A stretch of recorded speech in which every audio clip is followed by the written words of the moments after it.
Bible గ్రంథంలో మనుషుల్ని దేవుడు వివిధ రూపాలుగా పోల్చాడు. కొన్ని చోట్ల మనుషుల్ని చెట్లతో పోల్చాడు, చెట్లతో. మరికొన్ని చోట మనుషుల్ని జంతువులతో పోల్చాడు. ఎలాంటి జంతువులంటే గొర్రెతో పోల్చడానికి కొన్ని కారణాలు ఉన్నాయి. ఆ కారణంగానే కొంతమంది గొర్రెలు అని చెప్పి వెటకారంగా కూడా చెప్తూ ఉన్నారు. సరే, వాళ్ళకి తెలియక అంటున్నారు. గొర్రెను ఎందుకోసం విశ్వాసతో పోల్చాడో అది ఆత్మీయులకే అర్థమవుద్ది. అంతేకాదు, గొర్రె యొక్క మనుషుల్ని పావురంతో పోల్చాడు, మనుషుల్ని రకరకాలైనటువంటి జంతువులతో పోల్చాడు దేవుడు. నక్కతో పోల్చాడు, మనుషుల్ని పిచ్చుకతో పోల్చాడు, మనుషుల్ని సర్పంతో పోల్చాడు, చాలా విధాలుగా పోల్చాడు. సింహంతో పోల్చాడు దేవుడు. నేను ఈరోజు మనుషుల్ని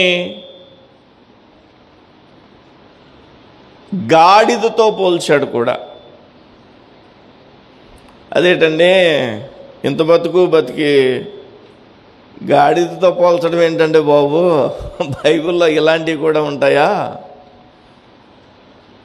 అవునండి, బైబిల్లో ఆ సందర్భాలు మనం చూసినప్పుడు ఆత్మీయంగా చాలా దీవెన పొందుతాం.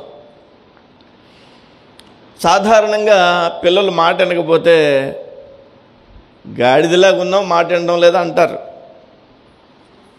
ఇంకా మాట వినడం లేదనుకోండి, అడ్డగాడిదలాగా ఉన్నావు, అడ్డగాడిదలాగా తిరుగుతున్నావు అంటారు. మరి ఏంటో అడ్డగాడిదంటే ఏంటో, నిలువుగాడిదంటే ఏంటో నాకు తెలీదు, కానీ అంటాం, ఆ మాట అంటా ఉంటాం.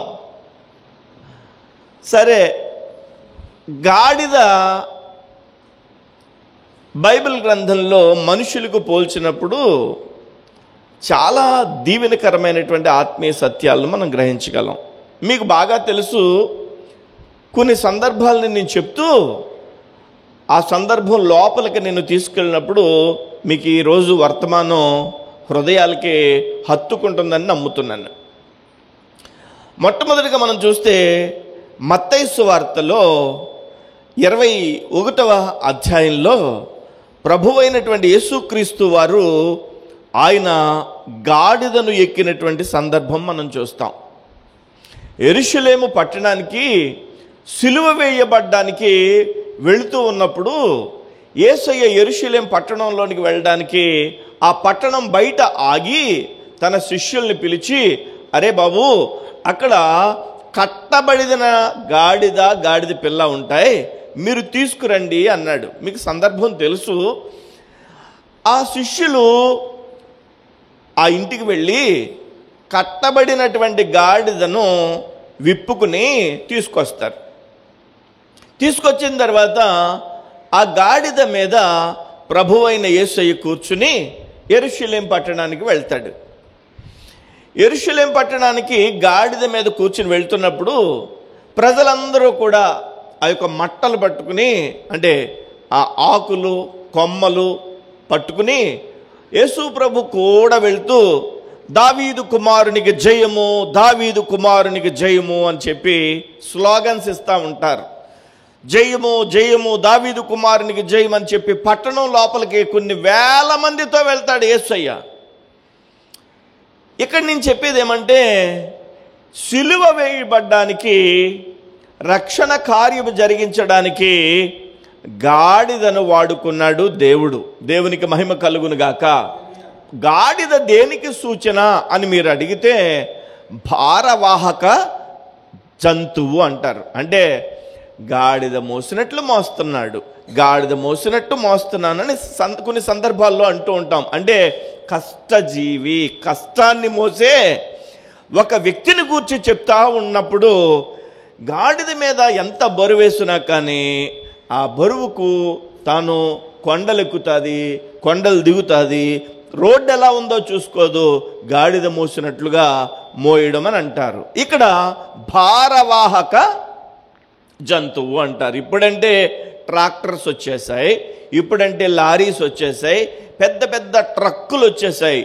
గతంలో భారవాహక ప్రాంతం భారంగా ఉండేటువంటి బరువైనటువంటి ఏదైనా తీసుకెళ్ళాలంటే గాడిదల మీదే తీసుకెళ్ళేవారు. మన భారతదేశంలో కూడా గాడిదలనే వాడేవారు కదండి. మనం బట్టలు వస్త్రాలు బాగా శుభ్రంగా ఉండాలంటే ఇంటికి వచ్చి మాసిన వస్త్రాలు తీసుకెళ్ళి శుభ్రంగా ఉతుక్కుని తీసుకొచ్చేటువంటి వారు కూడా గాడిదలను ఉపయోగించేవారు. మూటలు కట్టి అటువైపున ఇటువైపున గాడిద మీద వేసి దాన్ని తీసుకెళ్ళేవారు. గాడిద భారవాహక జంతువు. ఇప్పుడు నేనేమంటానంటే భారము కలిగినటువంటి మనుష్యుల మీద ఉండేటువంటి ప్రతి భారాన్ని తొలగించడానికి ప్రభువైన యేసయ్య ఎప్పుడైతే భారవాహక జంతువు మీదకి ఆశీనులయ్యారో అప్పుడు ఆ యొక్క జంతువుకి విలువ పెరుగుద్ది. ఆ జంతువుకి అద్భుతమైనటువంటి ఒక ఘనమైనటువంటి జేజేల మధ్యలో నడవడం ప్రారంభిస్తుంది. దేవునికి స్తోత్రం కలుగును గాక. అప్పటి వరకు అది కట్టబడిన గాడిద, అప్పటి వరకు అది ఆ కట్టబడినటువంటి పరిస్థితుల్లో ఉంది. యజమాని విప్పినప్పుడు వెళ్ళేది, యజమాని ఇప్పేంత వరకు ఎదురు చూసేది, యజమాని పెట్టినప్పుడు తినేది, యజమాని ఎక్కడ కట్టేస్తే అక్కడ ఉండాల్సిందే. బానిసత్వపు బ్రతుకులో ఉండేటువంటి ఆ గాడిదను నా ప్రభు అయినటువంటి యేసయ్య తన శిష్యులను పంపించి కట్లు విప్పి తనని ఘనమైనటువంటి వాహనంగా చేశాడు. దేవునికి స్తోత్రం కలుగును గాక. హల్లెలూయా. కట్టబడినటువంటి జీవితాలను, కట్టబడినటువంటి బ్రతుకులను నా ప్రభువైన యేసయ్య మన జీవితాలలోనికి వచ్చి ఆయన మనకు లేనటువంటి విలువను మనకు అనుగ్రహించాడు. మనకు అనుగ్రహించినటువంటి ఆ విలువను బట్టి దేవుని నామాన్ని ఎంతో మహిమపరుస్తూ ఉండాలి మనం. దేవునికి స్తోత్రం. మనల్ని యేసయ్య తన రక్తం చేత కొనుక్కున్నాడు, తన యొక్క రక్తము చేత మనల్ని విమోచించాడు, మనకి వెల ఇచ్చి కొనుక్కున్నాడు. ఆయన విలువ కలిగినటువంటి వారిగా ప్రభువైన యేసయ్య మనల్ని చేయడం జరిగింది. మనకెందుకు ముందు లేనటువంటి విలువను యేసు క్రీస్తు ప్రభువారు మన జీవితంలోనికి వచ్చిన కారణాన మనకి అద్భుతమైనటువంటి విలువ కలిగింది అన్న మాట వాస్తవమైనటువంటి మాట. ప్రభువైన యేసులోనికి వచ్చిన మనకి ఎలాంటి జీవితంగా మారిందంటే వందనాలు చెప్పించుకునే స్థితికి వచ్చాం. దేవునికి స్తోత్రం కలుగును గాక.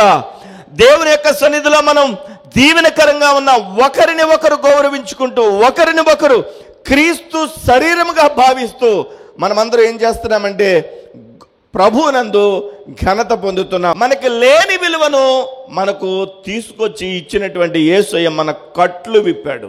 ఆమేన్. అయితే నేను అక్కడ ఆగిపోవడం లేదు, మరి కాస్త ముందుకు మిమ్మల్ని తీసుకెళ్తాను. ఈ విషయం మీ అందరికీ తెలిసిందే. మనందరి కట్లు విప్పినటువంటి ప్రభువైన యేసయ్య మనకు విలువను తెచ్చాడు కదండి.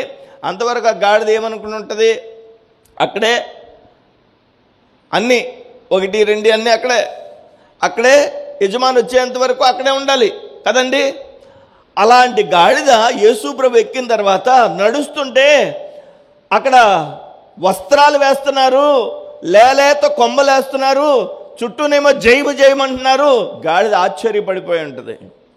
గాడిద ఎంత ఆశ్చర్యపడిపోయి ఉంటుందో ఏమండి, ఎంత సంతోషపడిపోయి ఉంటుందో. మన జీవితాల్లో కూడా యేసయ్య మన బ్రతుకులలోకి వచ్చిన తర్వాత ఆయన కృప చొప్పున అంచెలంచెలుగా దేవుడు మనల్ని దీవించడాన్ని బట్టి మనము గౌరవాన్ని, దీవెనలను, ఆశీర్వాదాలని ప్రభునందు పొందగలుగుతాం. మరికొన్ని విషయాలు మీకు నేను చెప్పడానికి ప్రయత్నిస్తాను. ఇర్మియా గ్రంథం ఒకసారి తెరిచి చూద్దాం. ఇర్మియా గ్రంథము 2వ అధ్యాయము 24వ వచనం ఒకసారి చదువుదాం. అరణ్యమునకు అలవాటు పడిన అడవి గాడిదవు, అది దాని కామాతురత వలన గాలి పీల్చును. కలుసుకున్నప్పుడు దాని త్రిప్పగలవాడెవడు? దాని వెదకు గాడిదలలో ఏదియు అలసి ఉండదు, దాని మాసములది కనబడును అని అంటాడు. ఇక్కడ వ్రాస్తాడు ఏమని అనంటే అరణ్యమునకు అలవాటు పడిన అడవి గాడిదవు అని అంటాడు. అరణ్యమునకు అలవాటు పడిన అడవి గాడిద అనంటే దాని అర్థం అరణ్యము అని దేనిని పోలుస్తారంటే లోకాన్ని పోలుస్తారు. లోకానికి అలవాటు పడినటువంటి అడవి గాడిద అని అంటాడు. లోకమునకు అలవాటు పడినటువంటి అడవి గాడిద అనంటే దాని అర్థం ఏంటంటే దేవుని యొక్క వాక్యాన్ని పరిశీలన చేసినప్పుడు లోకములోనే ఆనందిస్తూ, లోకములోనే జీవిస్తూ, లోకమునికే అలవాటు పడినటువంటి ఆ పరిస్థితులు ఏ జీవితంలో ఉన్నాయో ఆ జీవితాన్ని ప్రభువారు అంటున్నారు అరణ్యమునకు అలవాటు పడిన అడవి గాడిద అని చెప్పి చెప్తూ ఉన్నాడు. అడవి అనేది బైబిల్ గ్రంథంలో లోకానికి సూచనగా ఉంది. అడవి అనేది దేనికి సూచనగా ఉంది? లోకానికి సూచనగా ఉంది. లోకములో ఆనందించేటువంటి వ్యక్తులు దేవుని యొక్క సన్నిధిలో ఉండేటువంటి ఆనందాన్ని అనుభవించలేరు. దేవుని యొక్క సన్నిధిలో ఆనందించే మనము లోకములో ఆనందించలేం.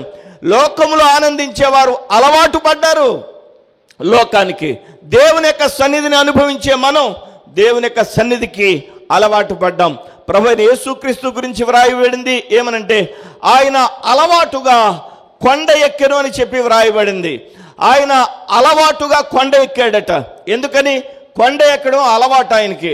ఉదయం అంతా కూడా ఆయన ఆయా ప్రదేశాల్లో స్వస్థతపరిచి దేవుని మాటలు చెప్పి ఆయన ఆ యొక్క సాయంకాల సమయంలో లేదా రాత్రి సమయంలో కొండెక్కి ప్రార్థన చేసుకునేవాడు. ఆయనకి అది అలవాటుగా మారిపోయింది. దేవునికి స్తోత్రం కలుగును గాక. మనం దేవుని యొక్క వాక్యాన్ని చదవడం అలవాటు, దేవుని సన్నిధిలో ప్రార్థన చేయడం అలవాటు, దేవుని సన్నిధిలో దేవుని ఘనపరచడం అలవాటు. కొంతమంది అంటారు నేను సినిమా రిలీజ్ అయితే మొట్టమొదటి రోజే చూసేయాలి, అది ఆయనకు అలవాటు. కొంతమంది నేను ప్రతిరోజు సాయంత్రం అయ్యేసరికి త్రాగాలి, అది ఆయనకు అలవాటు.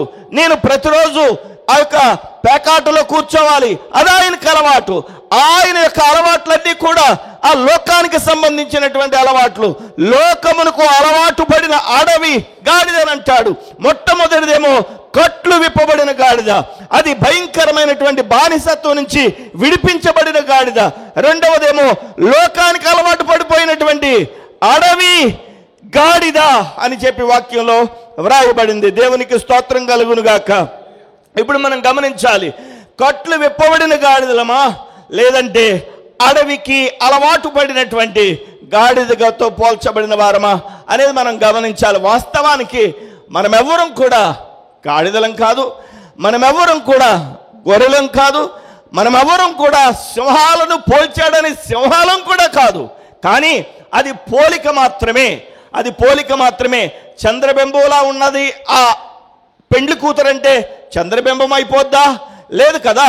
మెరుపు తీగలాగుంది ఆ పిల్ల అనండి ఒక పెండ్లి కూతురు గురించి చెప్తే మెరుపు తీగ అయిపోద్దా? లేదండి, లేదు లేదు. దేవుని యొక్క సన్నిధిలో పోలిక అనేది మరి కాస్త అర్థం అవ్వడానికి ఉపయోగించేటువంటి ఒక పద్ధతి. అందుకనే కట్లు విప్పబడినటువంటి గాడిదను ప్రభువు యేసు మన ముందు పెట్టాడు. ఈరోజు మరొక గాడిద, అడవికి అలవాటు పడిపోయినటువంటి గాడిద, లోకానికి అలవాటు పడిపోయినటువంటి గాడిద, ఆ అలవాటుని తప్పించుకోలేనటువంటి గాడిద ఇక్కడ మన ముందు పెట్టాడు. ఎలాంటి పరిస్థితుల్లో మనం ఉండగలుగుతున్నాం అనేది ప్రశ్నించుకోవాల్సింది మనమే. కాకపోతే దేవుడి యొక్క సన్నిధిలో కూర్చుని ఈ యొక్క ఆనందాన్ని అనుభవించడానికి ప్రభు మనకి సహాయం చేస్తాడు. దేవునికి స్తోత్రం. మేము రామన్నారనుకోండి, 1,00,000 రూపాయలు మీ ముందు పెట్టి రెండన్నా రారు. 10 లక్షలు మీ ముందు పెట్టి రెండన్నా రారు. మీ మనస్సులో నా దేవుడు, మీ మనస్సులో మన ప్రభు అయిన యేసయ్య దేవుని సన్నిధికి వెళ్ళాలి అనేటువంటి ఒక గొప్ప వాంఛను మీలో పెట్టారు. కాబట్టి నేను వచ్చే ముందుగానే ఈరోజు వచ్చి కూర్చున్నారు. హల్లెలూయా. మీరు విప్పబడిన అనుభవాలలోనికి రావడానికి ప్రభు అయిన యేసయ్య కృప చూపించాడు. దేవునికి స్తోత్రం కలుగును గాక. మనం ఇక ఏమాత్రం బానిసత్వంలో లేము, కానీ గౌరవాన్ని పొందేటువంటి ఆ యొక్క జేజేల నడుమ నడిచేటువంటి గొప్ప ప్రభు అయిన యేసుని మోసుకుని వెళ్ళేటువంటి ఆ యొక్క విప్పబడినటువంటి గాడిదగా ఈరోజు ఉండడానికి ప్రభు సహాయం చేశారు. మరొక విషయాన్ని కూడా నేను మీకు తెలియజేస్తాను. ఆదికాండము 49వ అధ్యాయము 14వ వచనం. ఇస్సాకారు రెండు దొడ్ల మధ్యను పండుకుని ఉన్న బలమైన గార్ధబము. వినాలి, ఇలా వినాలి. ఇస్సాకారు రెండు దొడ్ల మధ్యను పండుకుని ఉన్న బలమైన గార్ధబము. అతడు విశ్రాంతి మంచుదగుటయు ఆ భూమి రమ్యమైనదగుటయు చూచెను గనుక అతడు మోయిటకు భుజము వంచుకుని వెట్టి చేయు దాసుడగును అని చెప్పి వ్రాయబడింది. బాగా గమనించాలి. ఇక్కడ మొట్టమొదటి ఏమని చెప్పాను? ఏ గాడిదని చెప్పాను? కట్లు విప్పబడిన గాడిద. అవునండి. రెండవది ఏ గాడిదని చెప్పాను? అడవికి అలవాటు పడిన, లోకానికి అలవాటు పడిపోయినటువంటి గాడిద. మూడవదిగా ఏమని చెప్తున్నాను? ఇస్సాకారు రెండు దొడ్ల మధ్యను పండుకుని ఉన్న బలమైన గార్ధబము. గార్ధబము అంటే ఏంటి? గార్ధబము అంటే గాడిద అని. ఇస్సాకారు అనేటువంటి ఒక వ్యక్తిని గురించి వ్రాస్తున్నారు ఇక్కడ. ఇస్సాకారు ఎవరు? యాకోబుకి 9వ సంతానం. యాకోబు 9వ సంతానం, లేయాకు 5వ కుమారుడు.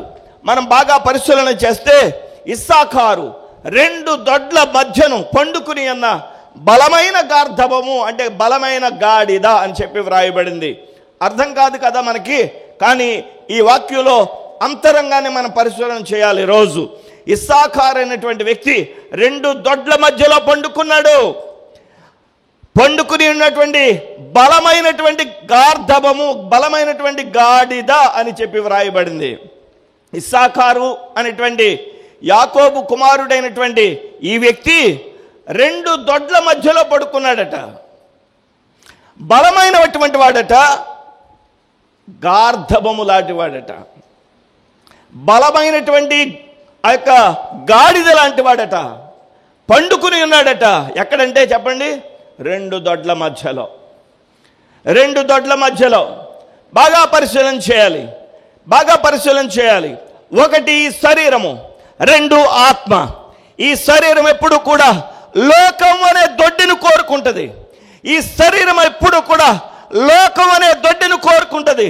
లోపలున్న ఆత్మ ఎప్పుడు కూడా దేవుని సన్నిధి అనే దొడ్డిని కోరుకుంటుంది. హల్లెలూయా. ఈ శరీరం ఎప్పుడు కూడా లోకానికి అలవాటు పడడానికి ప్రయత్నం చేస్తుంది. ఆత్మ ఎప్పుడు కూడా దేవుని యొక్క సన్నిధిలో గడపడానికి ప్రయత్నం చేస్తుంది. మనం ఈ యొక్క శరీరానికి ఆత్మకు మధ్యలో పోరాటం జరుగుతూ ఉంటుంది. శరీరం అంటది అలా ప్రవర్తించంటది, ఆత్మ అంటది లేదు లేదు ఇలాగే ప్రవర్తించని చెప్పి పోరాటం. ఈ యొక్క ఆత్మీయ పోరాటం ఈ యొక్క జీవితంలో ఉన్నప్పుడు ఏ పోరాటం, ఏ బలం ఎక్కువైతే ఆ మనిషి అటువైపుకి వెళ్ళిపోతాడు. లోకం వైపుకు, శరీరం వైపుకు ఆ బలం ఎక్కువ లాగితే లోకంలో కలిసిపోతాడు. దేవుని యొక్క సన్నిధి వైపుకు ఎక్కువ బలం ఉంటే చెప్పండి దేవుని యొక్క మందిరంలోనికి, సన్నిధిలోనికి, దేవుని యొక్క రాజ్యములోనికి హక్కుదారులుగా మారిపోతాడు. మనందరినీ దేవుడు అలాగే మార్చాడు. హల్లెలూయా, హల్లెలూయా. రెండు దొడ్ల మధ్య పండుకున్నటువంటి ఒక వ్యక్తిగా, అంటే ద్విమనస్సు. లోకంలోకి వెళ్ళినప్పుడేమో లోకంలో కలిసిపోవడం, దేవుని యొక్క మందిరంలోకి వెళ్ళినప్పుడేమో దేవుని యొక్క మందిరంలో కలిసిపోవడం అనేది జరుగుతూ ఉంటుంది. లోకంలోకి వెళ్ళొద్దా? మనం ఎందుకు వెళ్ళకూడదు? వెళ్ళాలి. వెళ్తేనే కానీ మనం భూమి తినాలి కదా, మనం ఏదో ఒకటి పని చేసుకోవాలి కదా, మనం ఏదో ఒకటి సంపాదించుకోవాలి కదా. లోకంలో మనం వెళ్ళాలి, కానీ లోకంలో మనం కలిసిపోకూడదు. ఎక్కడ ఉన్నా మనము దేవుని యొక్క బిడ్డలుగా ఉండడానికి ప్రయత్నం చేయాలి. హల్లెలూయా, హల్లెలూయా. దేవుని యొక్క పిల్లలుగా మనం ఉండడానికి దేవుని యొక్క కృప మనకు తోడై ఉండునుగాక. లోకంలో ఉన్నప్పుడు లోకంలో వారిగా, దేవుని యొక్క మందిరంలో ఉన్నప్పుడు దేవుని యొక్క మందిరంలో వారిగా మనం ఉండడానికి దేవుడు ఒప్పుకోడు. మనం లోకంలో ఉన్నా దేవునికి సాక్షిగా ఉండాలి, దేవుని మందిరంలో ఉన్నా దేవునికి సాక్షిగా ఉండాలి. ద్విమనస్సు కలిగిన వారిగా మనం ఉండడానికి ఇష్టం దేవునికి ఇష్టం లేదు. హల్లెలూయా. ఇక్కడ ఇస్సాకారు అనేటువంటి ఈ వ్యక్తి, యాకోబు 9వ సంతానమైనటువంటి ఈ యొక్క ఇస్సాకారు అనేటువంటి వ్యక్తి రెండు దొడ్ల మధ్యలో పడుకున్నటువంటి బలమైనటువంటి గాడిదలాగున్నాడట. ఇస్సాకారు అనే పదానికి అర్థం ఏంటో తెలుసా? కూలికి వచ్చినవాడు అని.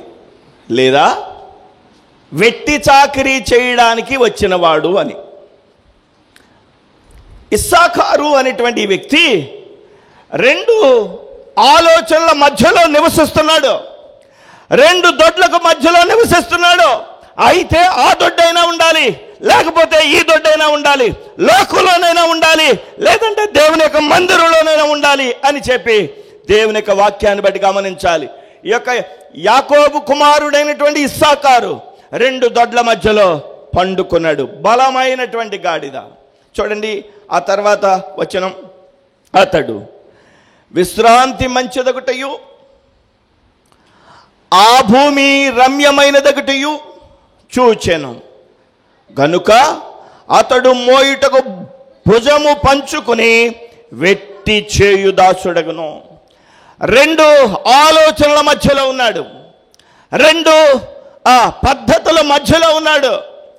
అటువైపుకి వెళ్తే దానిలో కలిసిపోతున్నాడు, ఇటువైపు వస్తే దీనిలో కలిసిపోతున్నాడు ఈ ఇస్సాకారు. బాగా గమనించాలి. అమ్మ నాన్న పిల్లల్ని అడుగుతారు, అమ్మ అంటే ఇష్టమా? చెప్పండి చెప్పండి. నేనంటే ఇష్టమా? అమ్మ అడుగుద్ది, డాడీ అంటే ఇష్టమా, నేనంటే ఇష్టమా? ఆ పిల్లడు ఏం చేస్తాడు? అమ్మ అన్న ఇష్టమే, నువ్వన్నా ఇష్టమే. అమ్మ డాడీ అడిగితే అలా అంటాడు, అమ్మ అడిగితే డాడీ అన్న ఇష్టమే, నువ్వన్నా ఇష్టమే. ఏమండి అక్కడ తాతయ్య ఉన్నాడు అనుకో, తాతయ్య అన్న ఇష్టమే అంటాడు. ఇప్పుడు అలా కాదు, ఎవరో కరెక్ట్గా చెప్పాను అన్నాం అనుకోండి, ఆడు బుర్ర గోక్కుని అంటాడు, నాకు తాతయ్యే ఇష్టం అంటాడు. ఏమండి లేకపోతే అమ్మాయి ఇష్టం అంటాడు. ఎవరి ఇష్టమో చెప్పడానికి అర్థం కాదు, నలిగిపోతున్నాడు కదండి. బాగా గమనించాలి. అది ఇష్టమా ఇది ఇష్టమా అంటే, లోకం ఇష్టమా దేవుని మందిరం ఇష్టమా, లోకం ఇష్టమా దేవునితో సహవాసం ఇష్టమా, లోకం ఇష్టమా పరిశుద్ధాత్మ సాంగత్యం ఇష్టమా అంటే తేల్చుకోలేని పరిస్థితుల్లో ఉన్నాడు మానవుడు. ఆఖరికి ఎలా చెప్తాడంటే, అమ్మ ఉన్నప్పుడు అమ్మ నువ్వంటే ఇష్టం అమ్మ అంటాడు, నానంటే ఇష్టం లేదంటే నానంటే ఇష్టం లేదమ్మా అంటాడు. అటు నాన్న అక్కడే ఉన్నాడు అనుకో, అడిగాడు అనుకో, అంటాడు అమ్మ అంటే ఇష్టం లేదు డాడీ, నువ్వంటేనే ఇష్టం. అంటే చిన్నప్పటి నుంచి అక్కడ అది మాట్లాడడం, ఇక్కడ ఇది మాట్లాడడం ఆటోమేటిక్గా మనమే అలవాటు చేస్తున్నాం. ఈరోజు గమనించాలి, సరదాగా ఉంటుంది చిన్నపిల్లల విషయంలో, కానీ ఇక్కడ సీరియస్గా మనం చూస్తున్నాం. ఇస్సాకారు అనేటువంటి వ్యక్తి, చెప్పండి ఇస్సాకారు అనేటువంటి వ్యక్తి అటు లోకంలోనూ లేడు, ఇటు దేవునిలోనూ లేడు, రెండు దొడ్ల మధ్యలో పండుకుని ఉన్నాడు. ఇస్సాకారు రెండు దొడ్ల మధ్యన పండుకుని ఉన్న బలమైన గార్ధబము. అతడి విశ్రాంతి మంచిదొకటయు. అతనిలో ఉన్న ఒక లక్షణం చెప్తున్నాడు, విశ్రాంతి మంచిగా ఉందంట. ఏం మంచిగా ఉంది? చెప్పండి ఏం మంచిగా ఉంది? చెప్పాలి, ఏం మంచిగా ఉంది? విశ్రాంతి మంచిగా ఉంది. అంటే దాని అర్థం, విశ్రాంతి అంటే ఇంగ్లీష్లో ఏమంటాం? రెస్ట్. విశ్రాంతి అంటే అండి రెస్ట్. ఈ వ్యక్తి రెండు దొడ్ల మధ్య పండుకుని రెస్ట్ మంచిగా అనిపిస్తుందట. నేనంటాను ఇక్కడ దేవుని యొక్క వాక్యం ఏం చెప్తుందంటే,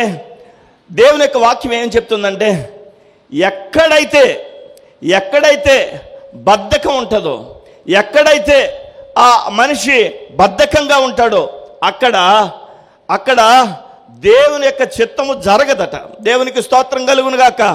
అక్కడ భయంకరమైనటువంటి శాపగ్రస్తమైన స్థితి ఉంటుందట. ఆ రెండు దొడ్ల మధ్యలో పండుకున్నటువంటి వ్యక్తి విశ్రాంతిని మంచిదొకట చూస్తున్నాడు. ఇప్పుడు మనం గమనించాలి, నేను దైవజనుణ్ణి, ఆదివారం ఆరాధనలో దేవుని వాక్యం మాట్లాడతాను.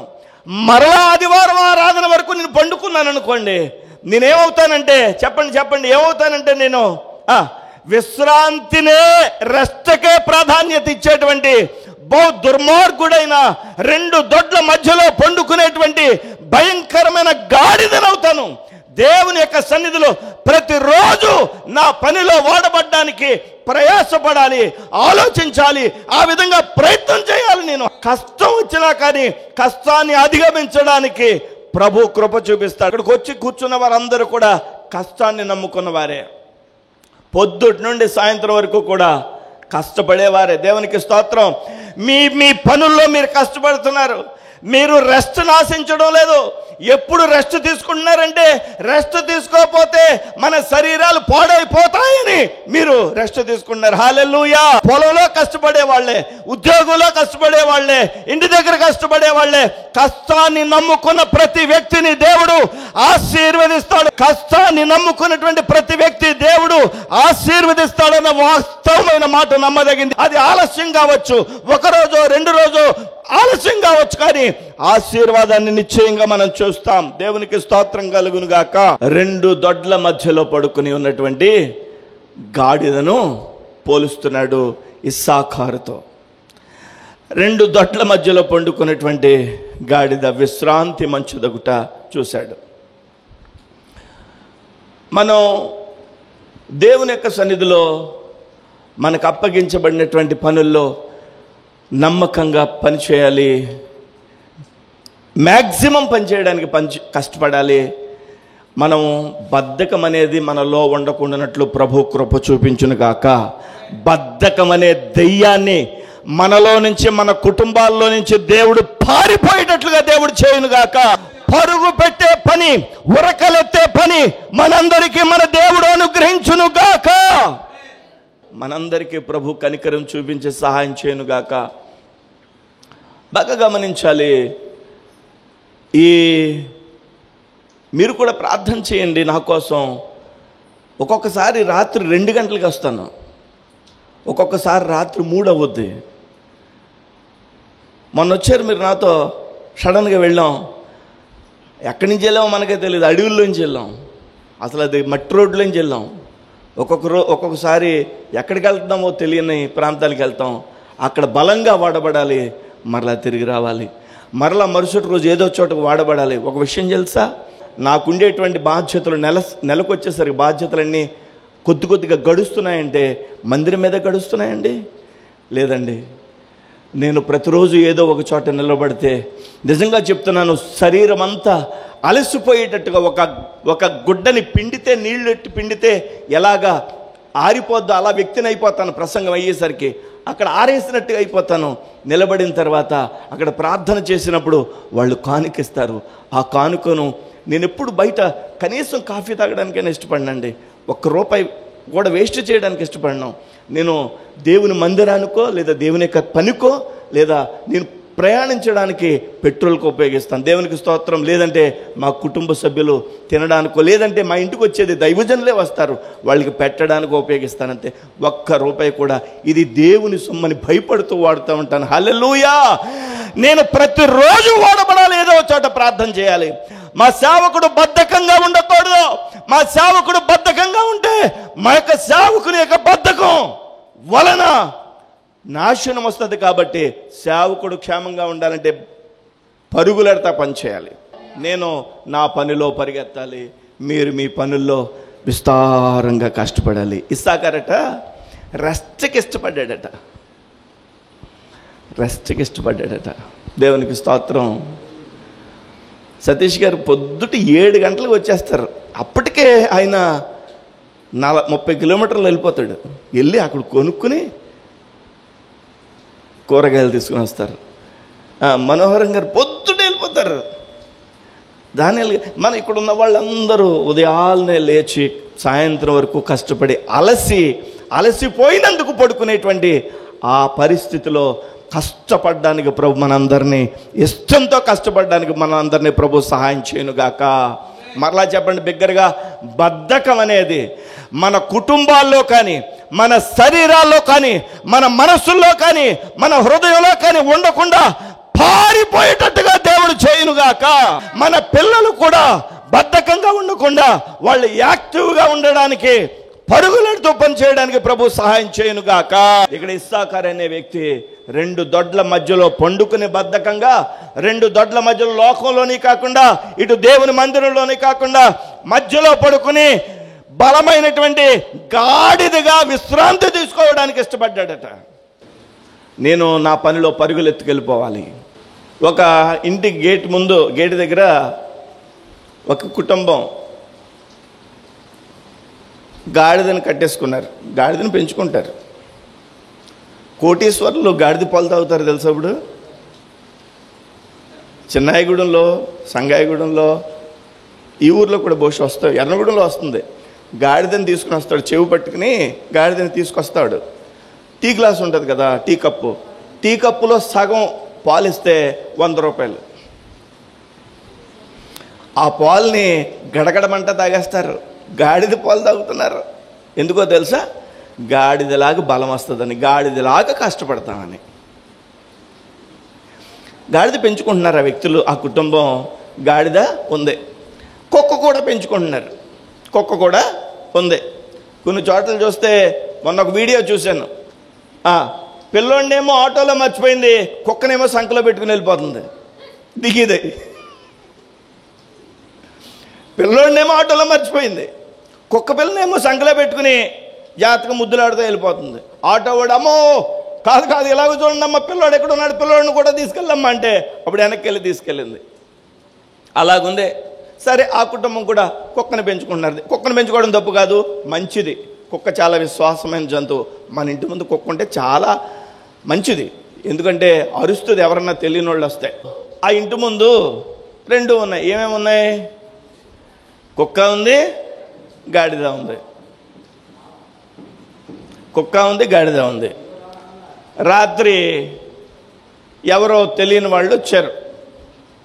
ఈ కుక్క శుభ్రంగా ఆ రోజు సాయంత్రం బిర్యానీ వండుకున్నారేమో, బిర్యానీ పెట్టారేమో. ఈ కుక్క శుభ్రంగా ఆ బిర్యానీ తిని పడుకుంది. గాడిద చూస్తుంది. చూసి ఏమంటుందంటే, ఇదేంటి అడెవడో వస్తుంటే కుక్క ఏమాత్రం మెలుకు తెచ్చుకుని మొరగడం లేదు అని చెప్పి ఆ కుక్క వైపు చూస్తుంది గాడిద. అనుకుంటుంది గాడిద ఏమనంటే, ఇదేంటి ఇలా బద్ధకంగా పడుకుందండి, ఇంత బద్ధకంగా ఉందేంటి అని చెప్పి అనుకుంటుంది. బయటేమో దొంగ గేటు దూకడానికి ట్రై చేస్తున్నాడు. అప్పుడు ఏం చేస్తుంది గాడిద తెలుసా? అది ఎలాగో మరగడం లేదు, నేనైనా మరుగుదామని అని అంటుంది. అలాగే అంటుంది గాడిద. అలా అంటుంది.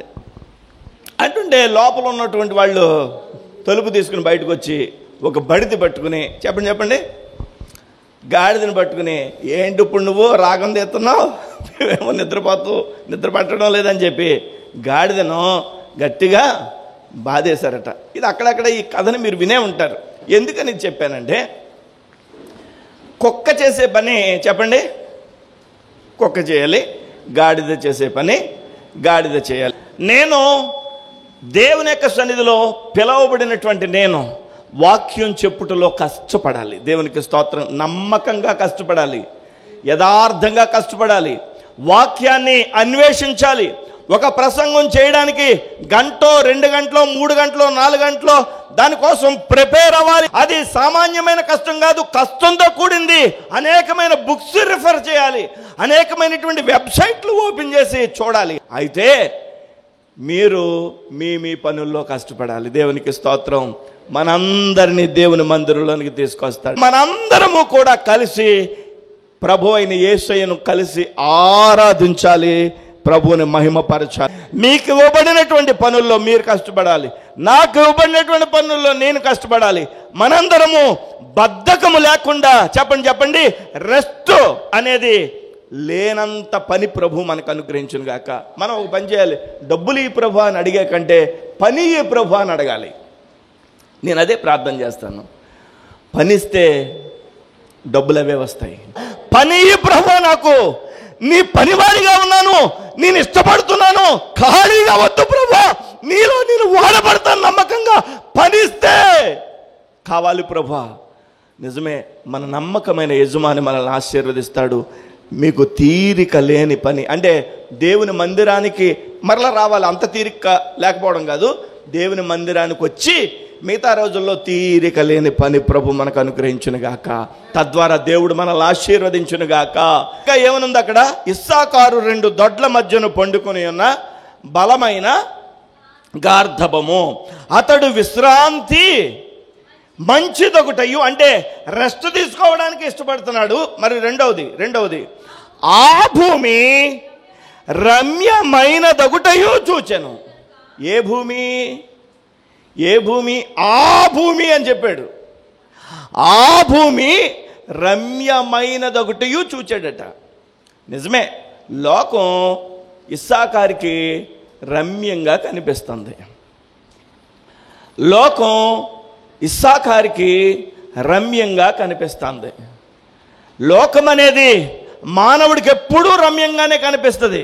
కానీ లోకం అనేది మనిషికి ప్రమాదకరమైంది. అవునా? లోకం అనేది ఆకర్షించేదిగా ఉంటుంది.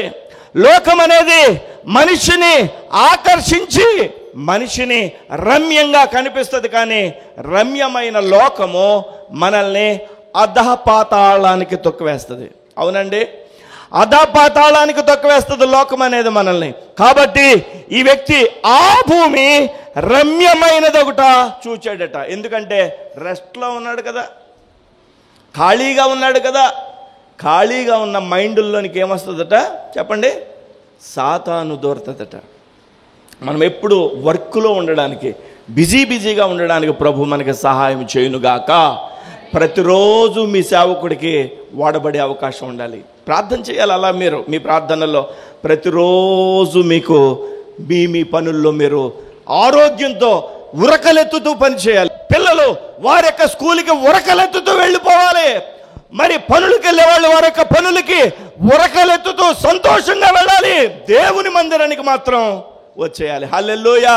అంటే లోకం అనే దొడ్డి, దేవుని మందిరం అనేటువంటి దొడ్డి, ఈ రెండు దొడ్ల మధ్యలో పడుకోకూడదు. అటైనా లోకంలోనైనా ఉంటాడు మనిషి, లేదంటే చెప్పండి ఇటైనా ఉంటాడు. కట్లు విప్పబడిన గాడిద గురించి చెప్పాను, లోకానికి అలవాటు పడిపోయిన గాడిద గురించి చెప్పాను. ఇక్కడ రెండు దొడ్ల మధ్యలో పడుకున్న గాడిద గురించి చెప్తున్నాను. ఈ గాడిద అయినటువంటి ఇస్సాకారు మొట్టమొదటిగా రెస్ట్ను కోరుకున్నాడు. రెండవదిగా ఆ భూమి రమ్యమైనదిగా చూచాడట. లోకం రమ్యమైనదిగా చూచాడట. బాగా గమనించాలి. లోకం రమ్యమైనదిగా చూచాడట. లోతు అనేటువంటి ఒక వ్యక్తి ఉంటాడు. పేరు విన్నారా? లోతు. పేరు చెప్పండి ఏంటి? లోతు.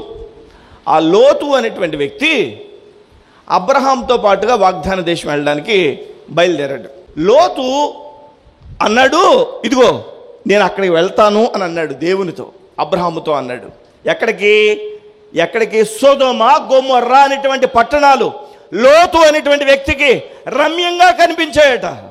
సొదొమ గొమొర్రా అనేటువంటి పట్టణాలు ఏంటో తెలుసా? అతి ప్రమాదకరమైన పట్టణాలు, అతి భయంకరమైన పట్టణాలు, అతి నీచమైనటువంటి భయంకరమైనటువంటి ప్రజలు ఉన్నటువంటి పట్టణాలు. ఆ పట్టణాలు లోతు అనేటువంటి వ్యక్తికి ఎలా కనిపించాయట? రమ్యంగా కనిపించాయట. లోకం అనేది రమ్యంగా కనిపిస్తుంది. కానీ లోకం అనే దాని వలన మానవులమైన మనకు అత్యంత ప్రమాదకరమైన పరిస్థితులు ఉన్నాయి. అవునండి. త్రాగినోడి దగ్గరికి వెళ్ళి ఎందుకు తాగుతున్నామంటే నిజానికి ఆ వ్యక్తికి త్రాగడం ఇష్టం ఉండదు. ఎందుకంటే ఏ వ్యక్తికి ఇష్టం ఉంటుందండి? ఏ వ్యక్తికి ఇష్టం ఉండదు. మనం త్రాగే వాళ్ళని కూడా ఏమనొద్దు. వాళ్ళంతటా వాళ్ళు పాపం త్రాగడం లేదు. ఆ వ్యక్తి ఎందుకు తాగుతున్నాడంటే అక్కడ సుఖం ఉంటుందని అనుకుంటున్నాడు. కాబట్టి వాస్తవానికి దేవుని మందిరంలో ఉండేటువంటి ఈ సంతోషంతో పోలిస్తే అది కొన్ని గంటలుండి మాయమైపోద్ది.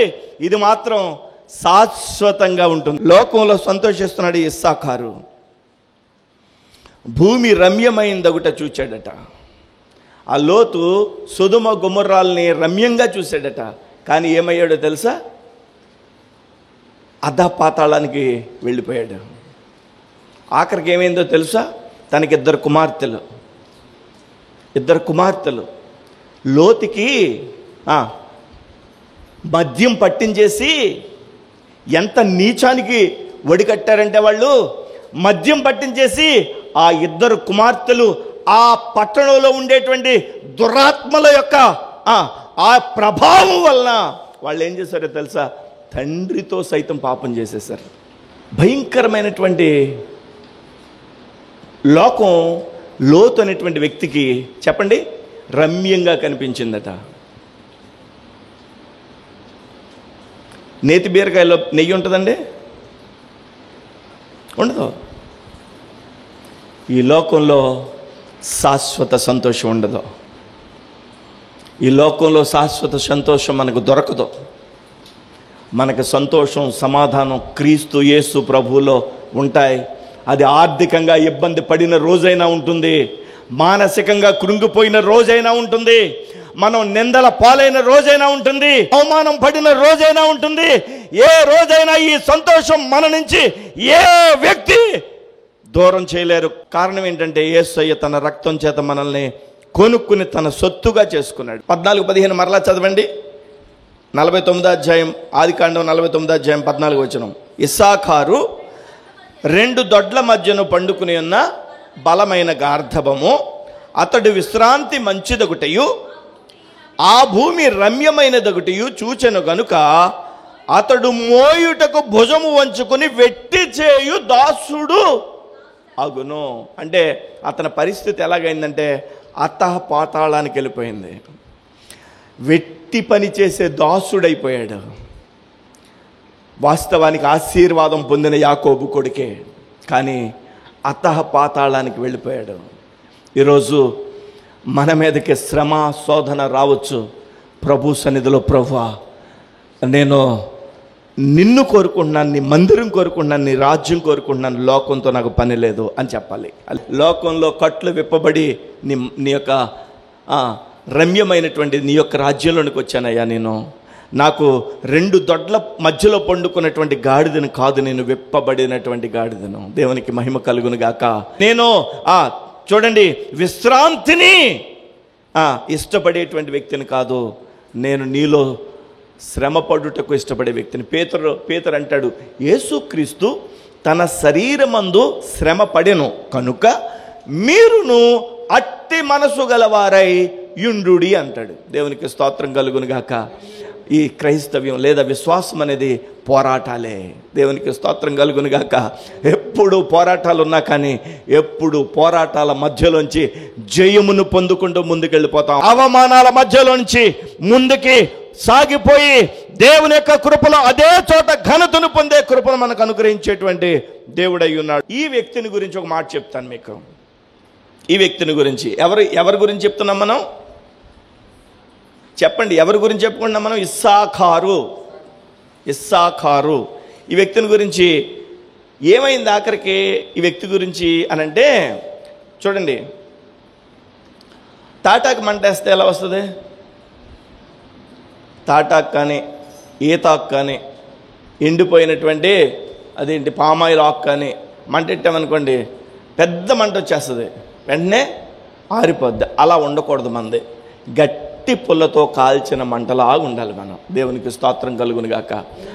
ఆరంభ సూరత్వం అని అంటారు కదా, ఆరంభ సూరత్వము మనకి విశ్వాసులుగా ఏమాత్రం మనకు ఉండకుండా, ఆరంభం ఎలా ఉన్నా, ఆరంభం అనేది చిన్నగా ఉన్నా మనం దేవుని యొక్క మహాకృపలో వర్ధిల్లడానికి ప్రభు సహాయం చేయాలి. మనం ఒకసారి గమనించాలి ఈ యొక్క విషయాన్ని. చూడండి, ద్వితీయోపదేశకాండం అక్కడ వ్రాయబడింది. ద్వితీయోపదేశకాండం ఒకసారి ఓపెన్ చేద్దాం. ద్వితీయోపదేశకాండం 33వ అధ్యాయము 18-19 వచనాలు. జెబూలూనును గూర్చి ఇట్లా నేను, జెబూలూను నీవు బయలు వెళ్ళు స్థలమందు సంతోషించుము. జెబూలూను గురించి ఆ మాట అంటాడు. తర్వాత ఇస్సాకారు నీ గుడారముల యందు సంతోషించుము, వారు జనములను కొండకు పిలిచిరి. దేవునికి స్తోత్రం కలుగును గాక. ఇక్కడ మోషే ఇస్సాకారుని ఆశీర్వదిస్తున్నాడు. బాగా వినాలి, చివరికి వస్తున్నాను, చాలా పాయింట్ పట్టుకోవాలి ఇక్కడ మీరు. ఇస్సాకారు గురించి ఏమని చెప్పాను? మొట్టమొదటిగా అతను 2 దొడ్ల మధ్యలో, అంటే లోకం మధ్యలో, లోకానికి దేవుని మందిరానికి మధ్యలో పండుకుని ఉన్నాడు. బద్ధకస్తుడిగా ఉన్నాడు. ఇంకెలా ఉన్నాడు అతను? లోకాన్ని ప్రేమించేవాడుగా ఉన్నాడు అని అంటూ ఎలాగ మలుపు తిరిగిందో అతని జీవితం చెప్తున్నాను ఇక్కడ. 18వ వచనంలో జెబూలూను నీవు బయలు వెళ్ళు స్థలమందు సంతోషించమని అంటాడు. ఇస్సాకారు నీ గుడారముల యందు సంతోషించుము. ఇస్సాకారుని మోషే దీవిస్తున్నాడు. ఇస్సాకారు నీ గుడారములు యందు సంతోషించుము. ఎందుకో తెలుసా? ఎందుకు సంతోషించమంటున్నాడో తెలుసా? లోకాన్ని ప్రేమించినందుకు కాదు, బద్ధకంగా పడుకున్నందుకు కాదు. ఇస్సాకారుని తన గుడారములో సంతోషించమని మోషే ఆశీర్వదించడానికి కారణం ఏంటంటే 19వ వచనం, వారు జనములను కొండకు పిలిచిరి. ఇస్సాకారు వంశస్థులు ఏం చేశారో తెలుసా? జనములను కొండకు పిలిచిరి. ఏం చేశారట వాళ్ళు? జనములను కొండకు పిలిచిరి. కొండకు పిలవడం అంటే ఏంటి అర్థం? ఇస్సాకారు కొండకు పిలిచాడు కాబట్టి గుడారంలో సంతోషించాడు. వాస్తవానికి తన గుడారంలో ఇస్సాకారు ఏడవాలి తన పరిస్థితిని బట్టి, అవునండి. కానీ ఇస్సాకారు తన గుడారంలో సంతోషిస్తున్నాడు చివరికి వచ్చేసరికి. కారణం ఏంటంటే జనములను కొండకు పిలవడం. అంటే దాని అర్థం ఏంటంటే జనములను కొండకు పిలవమన్నారని మనం కూడా ఒక ట్రాక్టర్ మీద జనాలను ఎక్కించుకుని గౌరీపట్నం కొండకి వెళ్ళడం కాదు. కొండకు పిలవడం అంటే దేవుని వాక్యంలో కొండ అనేది భక్తుడైన దావీదు అంటాడు, నీవే నా కొండ. దేవునికి స్తోత్రం, హల్లెలూయా. మీరు కూడా చాలామంది పిల్లల్ని పిలుస్తూ ఉంటారు, అరే కొండ కొండ అని పిలుస్తూ ఉంటారు కదా. కొండ అంటే దాని అర్థం ఇష్టంతో కూడినటువంటి, నా జీవితంలో నువ్వు అత్యంత ఇష్టమైనటువంటి వ్యక్తివి అని చెప్పడం అనమాట. నీవు నా కొండవు అని అంటాడు దావీదు. ప్రభువు అయినటువంటి దేవునిలోనికి జనములను నడిపించారంటే తాను ప్రభువులో ఉన్నాడు కాబట్టి ప్రభు అయిన దేవునిలోనికి ప్రజలను నడిపించాడు. తన ప్రారంభ జీవితం ఆ విధంగా శపితంగా ఉన్న చిట్ట చివరికి వచ్చేసరికి ఇస్సాకారు జీవితం ఎలా మారిందంటే ప్రభువులో ఉన్నాడు, జనములను ప్రభువులోనికి నడిపిస్తున్నాడు, కొండ మీదకి నడిపిస్తున్నాడు. ఇంకా చదవండి, అక్కడ నీతి బలులు అర్పింతురు. నీతి బలులు అంటే ఏంటంటే, నీతి బలి అంటే మనం దేవునికి స్తుతి చెల్లించడం. హల్లెలూయా చెప్పండి ఒకసారి. మీరు ఎలా చెప్పారంటే ఎలా చెప్పగలిగారు? ఐసీయూలో పడుకున్న పేషెంట్ దగ్గరికి వెళ్ళి ఇవన్నీ పెట్టేస్తారు కదా, హల్లెలూయా చెప్పండి చెప్తాడా? ఎందుకు చెప్పడు? ఆ వ్యక్తికి శక్తి లేదు. మనం ఇప్పుడు మీరు చెప్పండి హల్లెలూయా అని ఎందుకు చెప్పారో తెలుసా? మీకు శక్తి ఉన్నది. శక్తి ఉండడం అంటే మీరు ఎలా చెయ్యి పైకెత్తి హల్లెలూయా అంటున్నారంటే మీ రక్తం ఖర్చు అయ్యిందని అర్థం. అర్థమవుతుందా మీకు? హల్లెలూయా అనే పదం బయటకు వచ్చిందంటే ఇంజిన్ నడవాలంటే పెట్రోల్ ఎలాగ అవసరమో, వాహనం నడవాలంటే పెట్రోల్ ఎలాగ అవసరమో, మనము దేవుని సన్నిధిలో హల్లెలూయా అని చెప్పాలంటే మనలో ఉన్న శక్తి ఖర్చు అవ్వాలి. ఆ శక్తి ఖర్చు పెట్టడాన్నే బలి ఇవ్వడం అంటారు, నీతి బలి అంటారు. హల్లెలూయా. దేవుని మందిరంలోకి వచ్చి మనం సాధ్యమైనంత సంతోషంగా ఇంటి దగ్గర మనం గట్టిగా హల్లెలూయా అన్నాం అనుకోండి, పక్కింటి వాళ్ళు వస్తారు. ఎక్కడైతే దేవుని మందిరంలో బిగ్గరగా చెప్పేయచ్చు హల్లెలూయా, సంతోషంగా దేవుని మహింపరచవచ్చు, ఆనందంగా సంతోషాన్ని మహింపరచవచ్చు. హల్లెలూయా. కాబట్టి దేవుని యొక్క సన్నిధానంలో ఈ వ్యక్తి నీతి బలులు అర్పించే అంత గొప్ప స్థితికి వచ్చేసాడు కొండ మీద. అంతేకాదు జనములను కొండ మీదకి నీతి బలులు ఇవ్వడం కోసం నడిపిస్తున్నాడట. అందుకనే ఇస్సాకారు గుడారము సంతోష పరిస్థితుల్లో ఉంది. ఇంకా అంటాడు అక్కడ, వారు సముద్రముల సమృద్ధిని ఇసుకలో దాచబడిన రహస్య ద్రవ్యములను పీల్చుదురు. బాగా పట్టుకోవాలి పాయింట్, బాగా వినాలి, బాగా పట్టుకోవాలి. ఇస్సాకారుని దేవుడు ఎలాగ ఆశీర్వదించాడో చెప్తున్నాడు ఇక్కడ. వారు సముద్రముల సమృద్ధిని ఇసుకలో దాచబడిన రహస్య ద్రవ్యములను పీల్చుదురు. ఇస్సాకారు దేవుని మందిరంలో జనములను నడిపించి చెప్పండి నీతి బలి ఇచ్చేవాడిగా ఉన్నాడు కదా, అంటే యథార్థమైనటువంటి విశ్వాసిగా కొనసాగుతున్నాడు కదా. అతన్ని దేవుడు ఎలాగ ఆశీర్వదించాడంటే, యాకోబు తనకు ఆస్తినంతటినీ పంచాడు, ఇస్సాకారుకు కూడా ఆస్తి వచ్చింది. మీరు ఇజ్రాయేల్ దేశం వెళ్ళి చూస్తే అంతా ఇసుక తిప్పలే ఉంటాయి, ఎడారే. మనలాగా నల్లరేగడి నేలలు కానీ మంచి నేలలో అక్కడ ఏమీ కనిపించవండి. కానీ ప్రపంచంలో అత్యధిక ధనమైన దేశం ఏంటో తెలుసా? ఇజ్రాయెల్ దేశమే. మనకి ఆ నీళ్ళల్లో తిరిగితే నీళ్ళు వస్తాయి. ఏంటది? Sprinkling system. కానీ మన వ్యవసాయంలో అనేక కొత్త పద్ధతులు ఎక్కడికి వెళ్ళి నేర్చుకోవాలంటే ఇజ్రాయెల్ దేశం వెళ్ళి నేర్చుకోవాలి. ఎడారిలో నీళ్ళు ఎక్కడి నుంచి వచ్చినాయండి? బయటికి తీశారు వాళ్ళు. హల్లెలూయా. ఇంకో విషయం చెప్తాను, అక్కడ చదవండి. వారు సముద్రముల సమృద్ధిని, ఇసుకలో దాచబడిన రహస్య ద్రవ్యములను. ఇసుకలో రహస్య ద్రవ్యం ఉందండి, అంటే డబ్బు ఉందండి ఇసుకలో. వాళ్ళ ఇసుకలో డబ్బు దాచాడంట దేవుడు. ఎలా ఉందో చూడండి పాయింట్. వాళ్ళు నీతిగా దేవునికి బలి అర్పించిన కారణాన వారు ఇసుకలో ద్రవ్యాన్ని దాచాడట. ఎప్పుడు రాశారు ఈ మాట? ఎక్కడ ఉంది? ద్వితీయోపదేశ కాండంలో ఉంది. ఇజ్రాయేలీలు ఆయిల్ కొనుక్కోవాలి, కానీ బైబిల్ చదివితే ఈ పదం చదివారు వాళ్ళు. ఇస్సాకారు భూమిలో రహస్య ద్రవ్యాన్ని ఉంచాడని దేవుడు చదివి వాళ్ళు ఆ ఇసుకలో రిగ్గులు వేసి ప్రయత్నించి చూస్తే ఆ ఇస్సాకారుకు వచ్చినటువంటి భూభాగంలో మాత్రమే విపరీతమైన ఆయిల్ బావులు ఉన్నాయి. ఇజ్రాయేలు దేశానికి అంతటికి అమ్ముకునే అంత గొప్ప ఆయిల్ బావులు, గ్యాస్ ఆ స్థలంలోంచే వస్తుంది. దేవునికి మహిమ కలుగును గాక.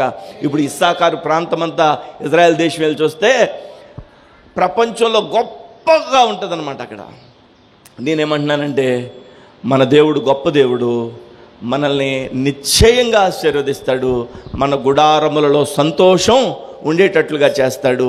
మనం ఏం చేయాలంటే, రెండు దొడ్ల మధ్యలో పండుకుని ఉన్న బలమైన గార్ధబొమ్మలా కాకుండా దేవుని యొక్క సన్నిధిలో ఉండడానికని, మరియు లోకమును విడిచిపెట్టిన వారిగా ఉండడానికని, మరియు దేవుని యొక్క మహాకృపను బట్టి మన పనిలో మనము కష్టపడడానికని, దేవునికి నీతి బలులు అర్పించడానికని ప్రభు సహాయం చేయనుగాక.